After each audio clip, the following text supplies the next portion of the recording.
I've been kind of presenting to you over the course of the last several days, and really this has been ongoing throughout the year, is that we have a framework for approaching the work that we're doing in this class. It always involves getting some initial information. There's measurements to be made, there's givens to be got, there's constants to look up. And then once we've got some initial set of information, then we use that to make predictions. And the predictions we make, that's where the laws of physics come in. We make predictions by using the kinematic equations because we have laws of physics that say motion, when acceleration is constant, is predictable. And we have laws that say motion of an object at axes at 90-degree angles to each other is completely independent. We know that is a law of physics. It's just every time we look at it, it turns out to be exactly the same. So we can apply those laws, use those to make predictions. And then the last piece is this, which is what do you do when you come to an actual test? And this is where we're really shifting the paradigm of our thinking from, okay, well, we're gonna test it, and then we're gonna list all the things that are wrong. We're gonna shift from that to the idea of, okay, we're gonna test it. We already know it's not gonna be perfect. If we screwed up, that is something to be addressed, right? Like if I predict that it's gonna go, 2 meters horizontally before it lands in a bucket, and instead it goes 30 meters, or it goes 8 centimeters, I screwed something up. Maybe it's with the setup of the machine, maybe it's with my calculations, maybe it's with my measurements, maybe I incorrectly applied some laws of physics. Whatever I did, I just blew it, and that needs to get fixed. But more typically what's gonna happen is you're gonna be close. Sometimes you'll be close enough. It'll go through the hoop, but not right dead center, and it'll go into the bucket, but not right dead center. Sometimes it won't quite make it. It'll hit the bottom of the hoop and go ping, or a lot of people were saying it goes through the hoop, but then it misses the bucket. And so you which is great. And that is that's where, for me, the fun part comes in, because then what we're looking to do is make some revisions. So the first thing that we're gonna be thinking about in terms of skills is when you look at data, how well can you evaluate that data to determine what's reasonable and what's not reasonable. If you all come to me and you say it went through the hoop but it missed the bucket by 4 centimeters or 6 centimeters, I'm consistently telling you that's pretty good. How do I know that's pretty good? What is it about that trial that would lead me to say that's pretty good? But if you set it up and it overshoots the hoop by 15 centimeters and then goes 2 meters past the bucket, I can tell you, well, that means something was really wrong. How do we know when something is close and just needs to be tweaked versus, oh geez, we totally screwed up? And that's a skill. And some of you are pretty good at it already, and some of you are still working on it. Some of you it doesn't quite make sense to you that, for example, there's no difference between 1.1 and 1.13. Those are effectively, with the kind of work that we're doing, the same number, because we don't have that level of precision in our measurements or our predictions. And then the next skill is harder. The next skill is, what do you do to make your model, because that's really what we're working on, better. And so this is the stuff that we're going to start today. This is going to take us we're going to just keep working on this throughout the year. Many of you are going to have it kind of nailed within a few months. Some of you it's going to take longer. Everybody's going to get it by the end of the year though. So when we talk about a model, one of the things that I find really interesting is 40 years ago, scientists were talking about models, but nobody else was. We didn't talk about models in school and education. In a physics class, we wouldn't have used this term model, but now we do. And the funny thing about it is, half the time people don't understand what this really is. And part of that is because we have different ways of thinking about models. There's physical models, like I could build a physical model of the solar system where there's like wires and little, plastic planets and the sun and things actually move around in circles. That's a model.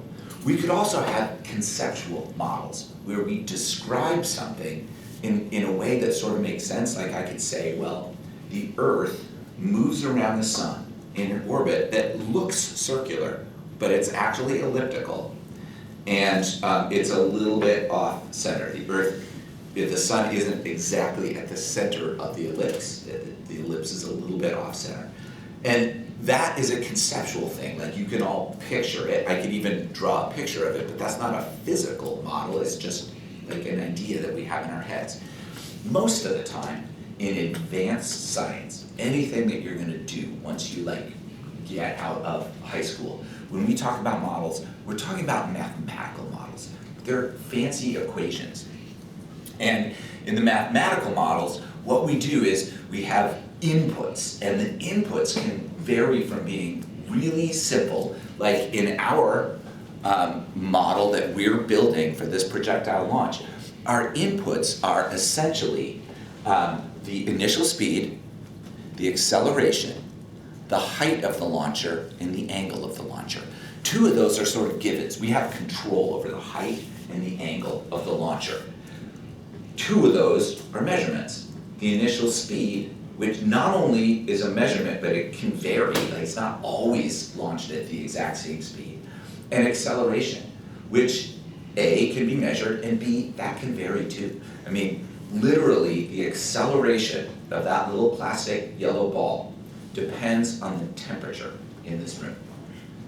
Temperature will change the acceleration, because temperature is going to change the properties of the air in the room, and that's going to change the air resistance. Not that we would need to know that, but it will change, it will change. And then all those inputs go in to give us a prediction or a set of predictions. Really complex models take hundreds or even thousands of parameters. Climate change is an example of a scientific field in which there are thousands of parameters that go into it. If I want to know what the average global temperature in the month of July is going to be 50 years from now, the information that I have to put in includes things like sea surface temperatures, the thickness of ice in Greenland, the amount of carbon dioxide in the atmosphere, how that's been changing over time. I have to look at the distance of the Earth to the sun. I have to look at solar energy inputs. I have to look at cloud cover. I have to look at volcanic eruptions. I have to look at so many things. No human being alive can make the prediction that those models make. It has to be done by computers. If we wanted to Apologies for the interruption, as we have intermittent internet. I just wanted to get this message out. Please dismiss all safe students at 9 o'clock. Safe students at 9 o'clock, they're headed to the auditorium. Thank you. So if we were to try to make that prediction by hand, we would actually probably not be done by the time 50 years pass, right? Like it'd be the easiest way to make those kinds of predictions by hand would be to just wait and see what happens. So we have a mathematical model, and what mathematical models do is they combine a whole bunch of equations and parameters and stuff, and that's what we are doing too. We have a mathematical model that essentially consists of two equations, one kinematic equation in the y dimension and one in the x dimension. We're using those in a couple different ways. We're using those in the y dimension to find how long it's going to take to get to the height of the top of a bucket, and then in the x dimension to figure out how far it will have gone horizontally by the time it gets there. And then the flip of that scenario, where we're using the kinematic equations in the x dimension to figure out how long it's going to take to move a certain distance horizontally, and then we're using kinematic equations in the y dimension to figure how high above the ground the ball is going to be after that amount of time.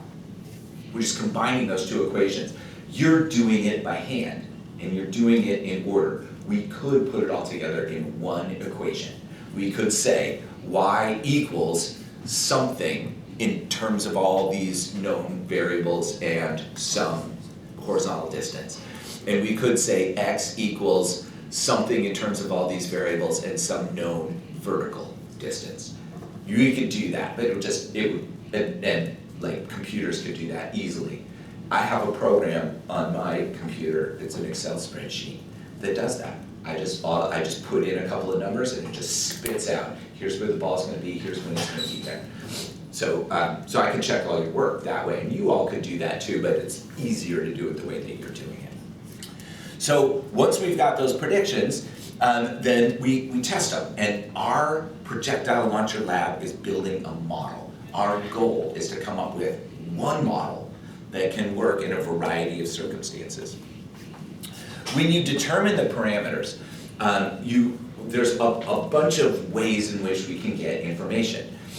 Some of the information is going to be more accurate than others. Like, if we want to know how high the launcher is above the ground, we can figure that out pretty accurately. Most of you are taking rulers, and you're just like taking one ruler and putting it on top of another ruler, and then you're kind of setting it somewhere and you're kind of wobbling it around. And that is not a great way to take measurements of initial vertical position, but you know what? That's exactly what I do too, because it's good enough. You're gonna be within a few centimeters of the actual change in elevation.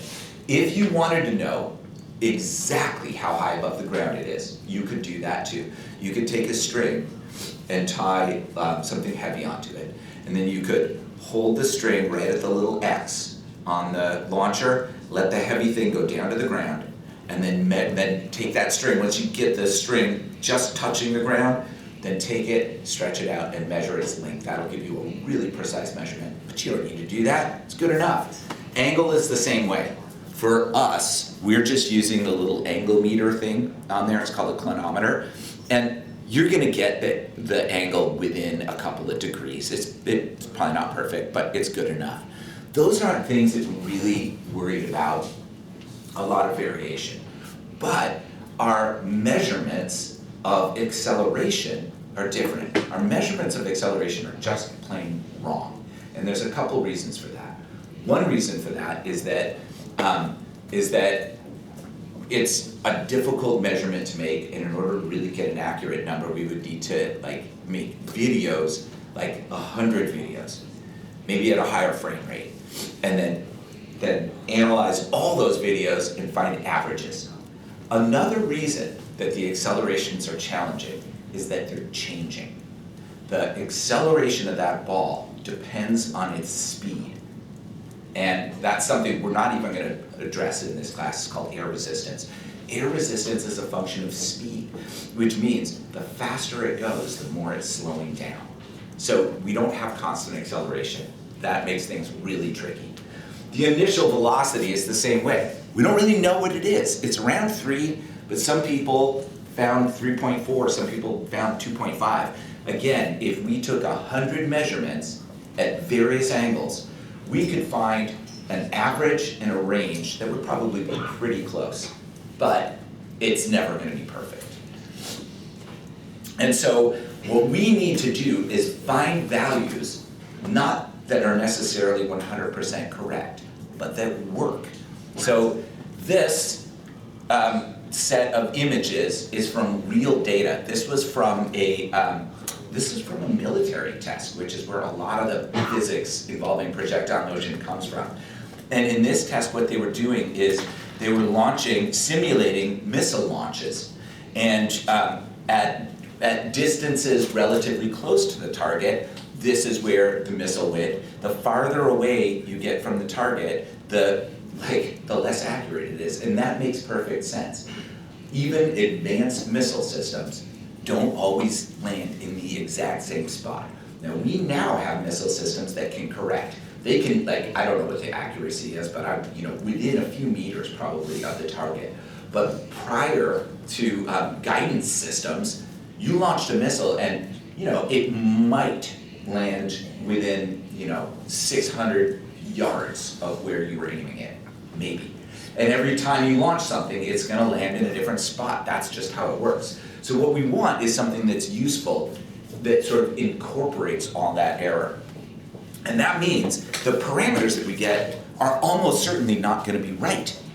We just want a set of parameters that works pretty well. I don't care what the actual initial velocity of our launcher is. I want to find a number that I can use that will work at heights between 0 and 2 meters, angles between 0 and 60 degrees, with a reasonable sized bucket and a hoop that's placed some reasonable distance away. You know, within anywhere from 0.5 to 1.5 meters away for the hoop location, and a bucket size of, like the buckets we're using, and maybe up to a garbage can size. Now, if I wanted to get it into a graduated cylinder that was 3 centimeters around and 12 feet high, that would be really challenging. I don't think we'd be able to come up with a model that would consistently do that. But with the buckets we're using, those are reasonable. So our parameters are initial speed, angle of launch, height of launch, and overall acceleration. These two we can sort of assume are givens. And as long as you do a reasonably careful job of measuring them, we can just sort of assume that those are going to be reasonably correct. These are the ones that we're going to be working with. I call it massaging because when I was in college, one of my professors would talk about massaging the data. And I always thought that was a really clever way of thinking of that because that's what we're doing. We're just kind of like, well, that's not quite right, let's just... And again, it's not that we're lying or cheating or misrepresenting. We're looking for values that are going to work. And it doesn't really matter if they're right or not. And so we know we're wrong about these, but what is the best way to improve our predictions? And here's where it gets really interesting and really challenging. There's a few different ways that we can approach it. All right? So the first thing we're going to do is test the projectile launcher and see what happens. And just to keep things simple, I'm going to forget about the hoop for a minute. Let's just talk about the bucket. Okay? So if we make a launch and it overshoots the bucket, well, launch it again. Because maybe it'll go a little bit closer, maybe it'll make it. And then launch it again, maybe it goes too far again. And launch it again, maybe it goes too far. Launch it again, too far. Launch it again, just barely makes it. Launch it again, too far. We start to get a range. The range seems to be that this is our sweet spot, right? It seems to me like maybe the best place to put this bucket would be like right here. I think this would probably be a better location. Our prediction was this distance. Our actual distance was this distance. So how could we use that to figure out what a better value is? Well, there's a couple of ways to do it. One is we could just sort of say, well, if it actually went farther than I thought, maybe that's because it was going faster than I thought. So if you put 3 meters per second in, if your prediction was 3 meters per second, then try 3.2 meters per second. Make another set of predictions and see if that gives you a better estimate of the distance. Another way you can do it is you can actually reverse engineer. You can use the kinematic equations. You can say, well, I know that the change in height is about the same. So I think my estimate of how long it's going to be in the air is correct. What I want to do then is take that known time along with the actual distance that this thing traveled and use that to calculate what the initial speed should have been if the acceleration is 0. Or you can put the initial speed in as 3 and use the actual distance to calculate the acceleration. Now in this case, you'd get a weird value because it would tell you that it's speeding up as it goes. We know that's not happening, so probably that wouldn't be useful in this particular case. But you could do it, maybe putting in a positive acceleration for the horizontal acceleration, like maybe putting in positive 0.5 meters per second squared will give us better results. We know that's not right, but it doesn't matter. If it gives us better results, we're just gonna use it. And then, once you kind of get a different set of parameters, then try those parameters with something else, like change the height and angle. So with our new parameters, fire it off again and see where it goes. And if your prediction is consistently short this time, then you know that you underestimated something about the rate of travel. Maybe it was slowing down as it went. Maybe its speed was a little bit less than you thought. And you can try different size buckets as well. So with a different bucket and a slightly different set of parameters, do you make it?